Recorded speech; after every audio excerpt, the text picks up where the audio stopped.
अब जब सृजन की बात हमने करी है तो आज एक गीत हम पढ़ते हैं। आपके ही मित्र ने लिखकर भेजा है। लिखते हैं, जाने कब चुपके से आए, छूकर चले गए। मैं भ्रम में ही रहा, तुम्हें पहचान नहीं पाया। लगता जीवन में केवल खुद को ईश्वर माना। प्रियतम जन को भी तो तेरा अंश नहीं जाना। किंतु जानने अनुभव करने में तो अंतर है। कहते कण कण में हो, तुम क्या सच में पहचाना। कहते कण कण में हो तुम, क्या सच में पहचाना।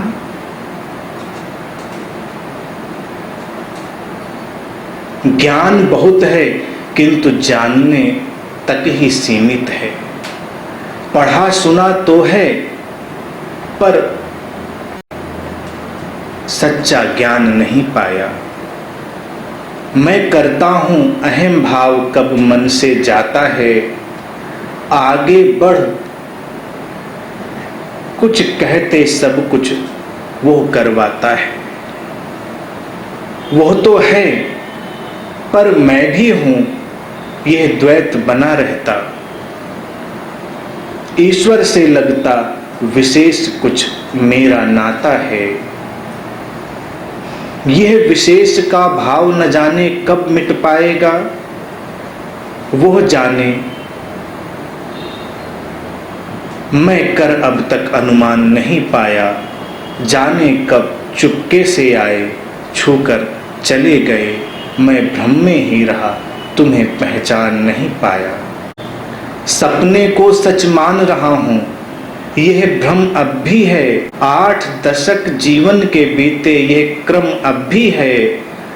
तुम हो सिर्फ तुम्हारी लीला है यह जग सारा। दिया तुम्हारा ही यह जीवन आश्रम अब भी है। मुझ में स्वयं रूप धर क्या अभिनय करवाते हो। इस अभिनेतापन से बन अनजान नहीं पाया। जाने कब चुपके से आए, छूकर चले गए। मैं भ्रम में ही रहा, तुम्हें पहचान नहीं पाया। लोहे का अस्तित्व मिटे वह बन कुंदन जाए। ऐसा स्पर्श मिले यह मन बन तेरा मन जाए। मैं हूं कहाँ यहाँ, मैं हूं कहाँ यहाँ पर, तो केवल तुम ही तुम हो। रास रचाओ निर्विचार मन हो तो शायद मन को बोध मिले। प्राण साधने का हो सम्यक ध्यान नहीं पाया। जाने कब चुपके से आए, छूकर चले गए। मैं भ्रम में ही रहा, तुम्हें पहचान नहीं पाया। 2 पंक्तियां बस काफी हैं पूरे गीत की।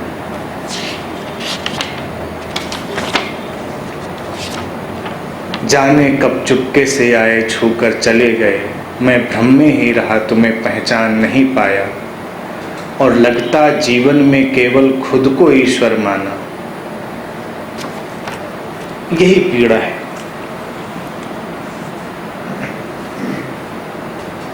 अस्तित्व आता है, छूकर चला जाता है, कौन पहचानता है। ईश्वर तुम्हारे हाथ का ही एक खिलौना है। तुम उसे गढ़ते हो, उसके साथ खेलते हो, लेकिन सचमुच में तो व्यक्ति खुद को ही ईश्वर मानता है।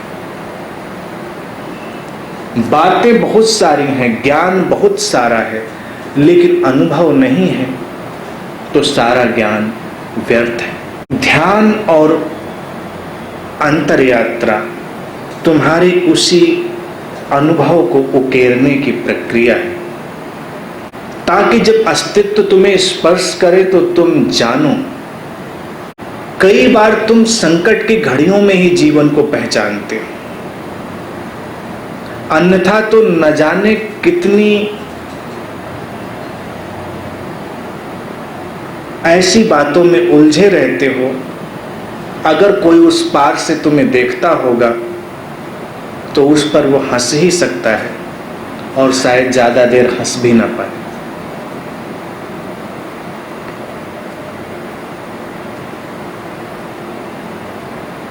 तुम उलझाव खुद निर्मित कर रहे हो, खुद उलझते हो। अस्तित्व कभी भी उलझाव निर्मित नहीं करता। जीवन हमेशा तुम्हें आनंद के अतिरेक से भरना चाहता है, लेकिन तुम उसे भरने कहाँ देते हो।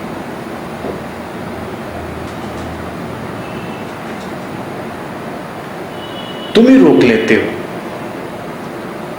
तुम ही दीवार बन जाते हो।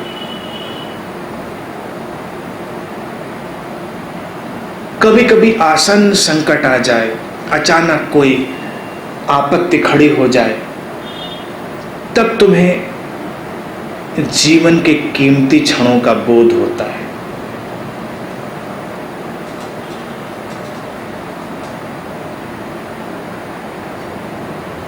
तब तुम्हें लगता है कि जीवन का एक एक क्षण जिसे मैं व्यर्थ कर रहा था वो कितना कीमती है।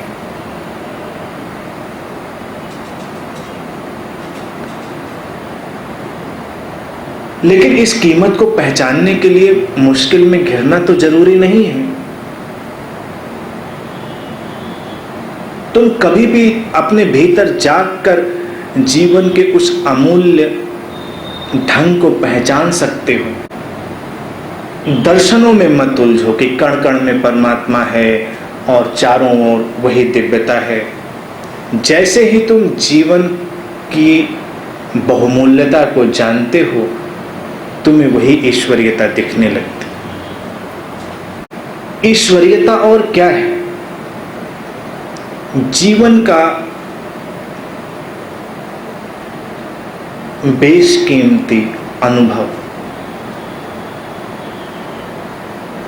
तुम्हारा कोई प्रियजन तुमसे अंतिम रूप से बिछड़ रहा, तब तुम्हें दिखाई देता है कि उसके होने का क्या अर्थ था।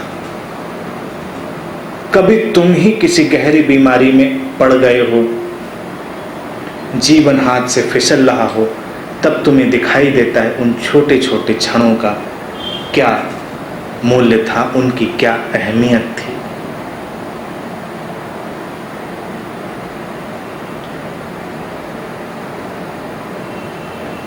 तुम बेवजह कटुता से भर गए। कभी कभी ऐसा लगता है जैसे मनुष्य उधार की जिंदगी जी रहा है। तो गीत में जो कहने की कोशिश की है मित्र ने, मैं उनसे फिर कहूँगा उसे दोबारा लिखें और अच्छे से लिखें। उसमें वो यही कहना चाह रहे हैं कि अस्तित्व में अपने आप को विलीन कर दो।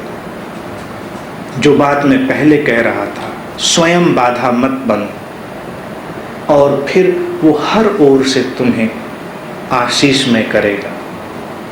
उसकी अमृत धाराएं तुम्हें हर ओर से स्पर्श करेंगी। वो अभी भी कर रही हैं। कभी ध्यान के क्षण में, कभी प्रेम के क्षण में तुम्हें उसकी थोड़ी सी झलक आती, लेकिन वो झलक शाश्वत बन सकती है। वो शाश्वत तभी बनती है जब तुम अपने ज्ञान, अनुभव, इन सब को किनारे रख दो।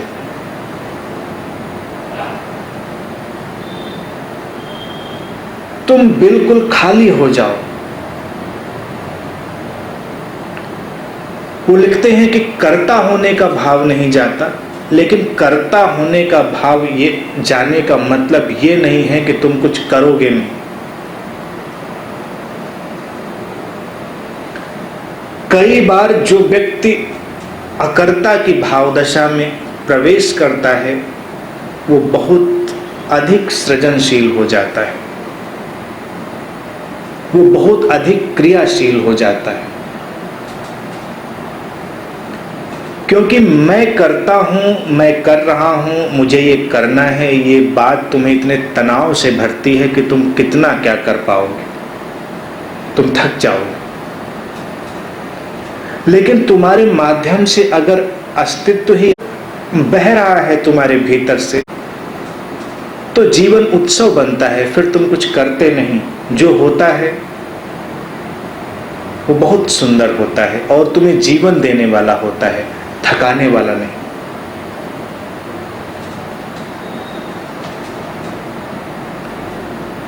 बस एक बात हमेशा याद रखें, एक बहुत ही साधारण सी और बड़ी खतरनाक बात है। जैसे हर दिए के नीचे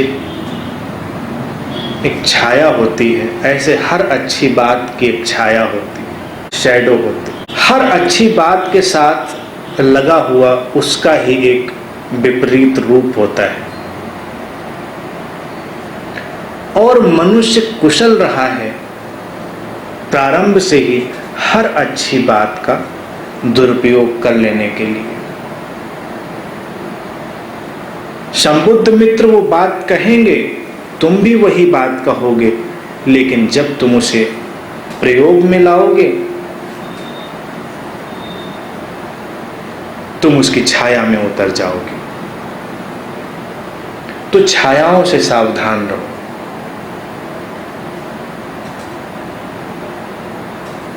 हर अच्छी बात जब तक सहज ना हो तो जानना कि वो अच्छी ना होकर उसकी छाया मात्र होगी। जैसे बीज की बात अभी पहले पूछी थी मित्र ने, तो बीज का बढ़ना कितना सहज है, वो श्रम साध्य नहीं है, उसमें बड़ा परिश्रम नहीं है, कौशल है। कौशल और परिश्रम में अंतर होता है। तुम बहुत अधिक कौशलपूर्ण हो सकते हो और जितने ही तुम कुशलता से भरोगे उतना ही परिश्रम जाता रहेगा, उतना ही करने का भाव जाता रहेगा, उतना ही तुम्हारे भीतर से तनाव भी जाता रहेगा।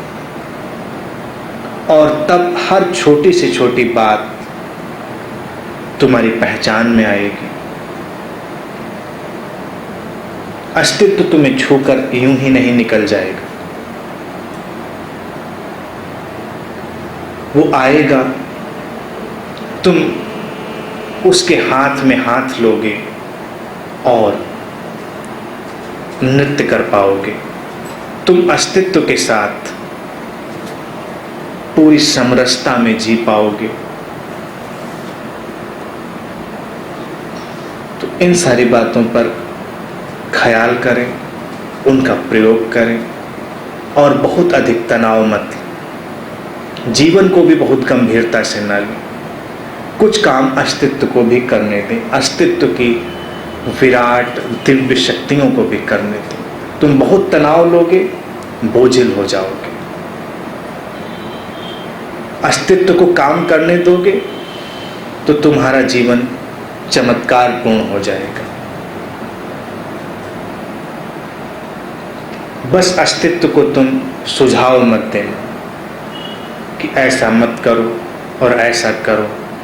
तुम्हारे मन के मुताबिक हो तो तुम मानना कि अस्तित्व ने किया है, तुम्हारे मन के मुताबिक ना हो तो तुम मानना कि अस्तित्व ने सहयोग नहीं किया है। अपने मन को बीच से हटा ले, मन को हटाकर देखना कि उसका कार्य कितना ही परिपूर्ण है। कोई चूक नहीं होती, जो होता है बिल्कुल ठीक ठीक। तो वो ठीक ठीक तुम्हारे जीवन में जगह बनाए, ऐसी मैं आशा करता हूं।